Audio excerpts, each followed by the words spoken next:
പുതിയൊരു വീഡിയോയിലേക്ക് സ്വാഗതം. കേരള ബ്ലാസ്റ്റേഴ്സ് ഇന്നലത്തെ മത്സരത്തിലും പരാജയപ്പെട്ടിരുന്നു. എസ് ഡൽഹിക്കും കേരള ബ്ലാസ്റ്റേഴ്സ് 3 പോയിന്റ് നൽകിയിരിക്കുകയാണ്. കേരള ബ്ലാസ്റ്റേഴ്സിന്റെ ചരിത്രത്തിലെ ഏറ്റവും മോശം സീസണുകളിൽ ഒന്നായിരിക്കും ഇതെന്ന കാര്യത്തിൽ ഏതാണ്ട് ഉറപ്പാണ്. കാരണം അത്രയ്ക്കും ബോറിംഗ് ആയിട്ടുള്ള മത്സരമാണ് ഇപ്പോൾ കേരള ബ്ലാസ്റ്റേഴ്സ് കാഴ്ചവെക്കുന്നത്.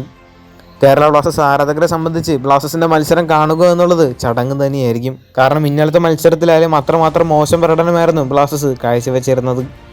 ഇപ്പോൾ പുതിയ കോച്ചിനെ എല്ലാം കുറ്റപ്പെടുത്തിയിട്ട് യാതൊരുവിധ കാര്യവുമില്ല. കാരണം ഏത് വമ്പൻ കോച്ച് വന്നാൽ പോലും ഈ ഒരു ക്വാളിറ്റി ഇല്ലാത്ത താരങ്ങളെ വെച്ച് ഒന്നും തന്നെ ചെയ്യാൻ സാധിക്കില്ല.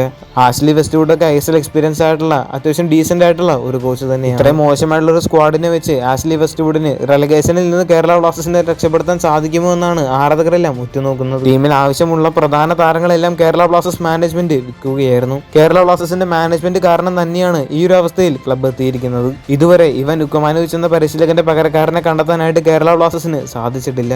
അതുകൊണ്ട് തന്നെ മികച്ച താരങ്ങൾക്ക് പറ്റിയ റീപ്ലേസ്മെന്റും കേരള ബ്ലാസ്റ്റേഴ്സിന് കണ്ടെത്താൻ സാധിച്ചിട്ടില്ല. ബ്ലാസ്റ്റേഴ്സിന്റെ അറ്റാക്കിങ്ങിൽ മുതൽക്കൂട്ടാവേണ്ട ഐമനായാലും അസറിനെയായാലും കേരള ബ്ലാസ്റ്റേഴ്സ് വിൽക്കുകയായിരുന്നു.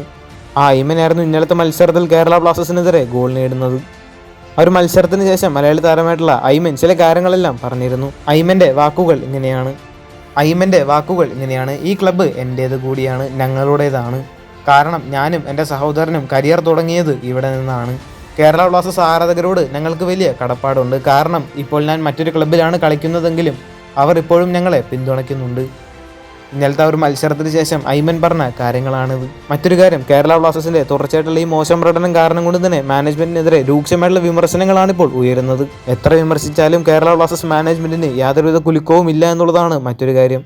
ഇപ്പോഴത്തെ ഇൻസ്റ്റാഗ്രാമിൽ കേരള ബ്ലാസ്റ്റേഴ്സിന്റെ ഫോളോവേഴ്സിന്റെ എണ്ണത്തിൽ വലിയൊരു ഇടിവ് സംഭവിച്ചിരിക്കുകയാണ്. 3.8 മില്യൺ ഫോളോവേഴ്സ് ആയിരുന്നു കേരള ബ്ലാസ്റ്റേഴ്സിന് ആദ്യം ഉണ്ടായിരുന്നത്. എന്നാൽ ഇപ്പോഴത് 3.7 മില്യൺ ആയിട്ട് കുറഞ്ഞിട്ടുണ്ട്. എന്തായാലും നിങ്ങളുടെ അഭിപ്രായങ്ങളെല്ലാം താഴെ ഒന്ന് കമന്റ് ചെയ്യുക. ചാനൽ സബ്സ്ക്രൈബ് ചെയ്യാൻ മറക്കരുത്. അടുത്തൊരു വീഡിയോ ആയിട്ട് നമുക്ക് വീണ്ടും കാണാം.